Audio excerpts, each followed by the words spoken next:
যাবার ১০ মিনিট আগেও লাইগা পড়লো এত পরিমাণ তাড়াহুড়ো। কথায় আছে না, যমরাজাও যদি দরজার সামনে আয়া দাঁড়ায়, তারপরেও হয়তো আমরা কমু যে একটু দাঁড়াও, কাজটা সাইরা। আর আজকে আমার অবস্থা কিছুটা এরকমেরই হয়েছিল। শেষ মুহূর্তেও এত বিরক্তিকর একটা ঘটনা ঘটলো। কিভাবে কি কইরা যে স্টেশনে গেলাম, তারপর কার কার সঙ্গে দেখা হইলো, সবটাই কিন্তু থাকতেছে এই ভিডিওতে। Hello everyone, welcome back to my new blog. And সকাল সকাল কিন্তু ঘুম থেকে উঠে সেরা আমি কিন্তু বাইরে হয়ে পড়ছিলাম আমার টিউশনে যাওয়ার উদ্দেশ্যে। আর আজকে না খুবই সকাল সকাল বাইর হইছি। তখন বাজতেছিল ঘড়িতে 6:30টার মতো। যেহেতু অনেকটা সকাল সকালই বাইর হইছি, অন্যান্য দিনের তুলনায় কিন্তু গাড়ি ঘোড়ার ঝাপটাও কমই আসিল। এখন 3টা টিউশন কমপ্লিট কইরা আমি কিন্তু যামুগা কলেজে, কারণ তোমরা তো কইছিলামই যে আজকে আমার পরীক্ষা আছে। আর টমটমে বইয়ে আমার যা অবস্থা হইলো, আমার হালাত তো একদিকে ঠেকনা খাইতে খাইতে একদম খারাপ অবস্থা হয়ে রইছিল, তার উপর এত পরিমাণ বৃষ্টি। আর বাড়িতে আইয়া দেখি আমার পোশাকের এইরকম অবস্থা। গাইস কি বলবো।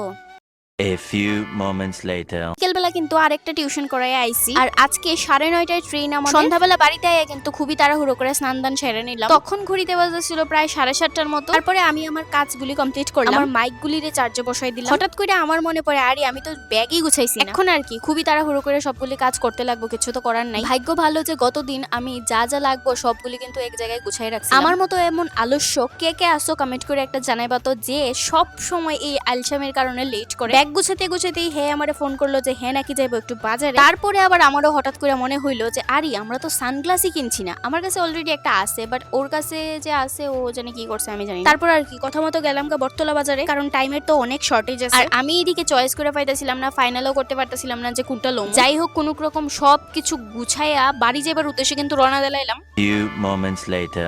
আমি এতটাই ভুলক্কর, মানে কি কমু, বাড়িতে গিয়ে সেটা ভাত খেতে বইলাম। দেন তারপর আমার মনে পড়লো যে আরে আমি তো শক্সই কিনছি না, আর যেগুলি আমার লাগবোই লাগবো। খুবই তাড়াহুড়ো করে ভাত খাইয়া রেডি হয়ে কিন্তু বাইরে হয়ে পড়লাম ব্যাগপত্র নিয়ে। সেরা বটতলা মার্কেট থেকে কিনে লাইলাম সব। তারপরে ওইখান থেকে অটো নিয়ে নিলাম স্টেশনের লাইন। মাঝপথের থেকে আবার হেরেও রিসিভ করে লাইলাম। মানে কোথাও যাইবার আগে যা একটা পরিস্থিতি হয় মনে করে করে সবকিছু নিতে লাগে, কারণ ওইখানে গেলে তো তুমি ওইরকম একটা সিচুয়েশন থাকতো না যে কোনো কিছু কিনবা, কারণ সবকিছুই টাইম শিডিউল করে মেনটেন করতে লাগলে অনেকটাই প্রবলেম হয়ে যাবে। আর স্টেশনে আয়া দেখা হয়ে গেল আমার একজন ফ্রেন্ডের সঙ্গে, যার সাথে দেখা প্রায় 2 বছর পরে। যাই হোক তার সঙ্গে একটু সময় কাটাই আমরা গেলাম ট্রেনে ওঠার জন্য, কারণ ঘড়িতে তখন বাজতেছে 9:10-এর মতো। আমি তো খুবই এক্সাইটেড আমার ট্রিপের জন্য। এখন কিন্তু বাজতেছে 9:10-এর মতো, আর আমরা ট্রেন হইছে 9:30 থেকে, আর আমরা কিন্তু স্টেশনে আয়া পড়ছি। হ্যাঁ কত নম্বরে বৃষ্টি পড়তেছে।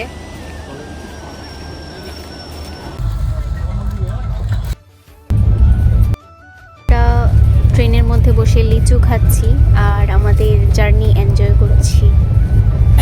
চলো আজকের ভিডিওটা এখানে শেষ করতেছি, দেখা হইতেছে নতুন একটা ভিডিওতে। বাই।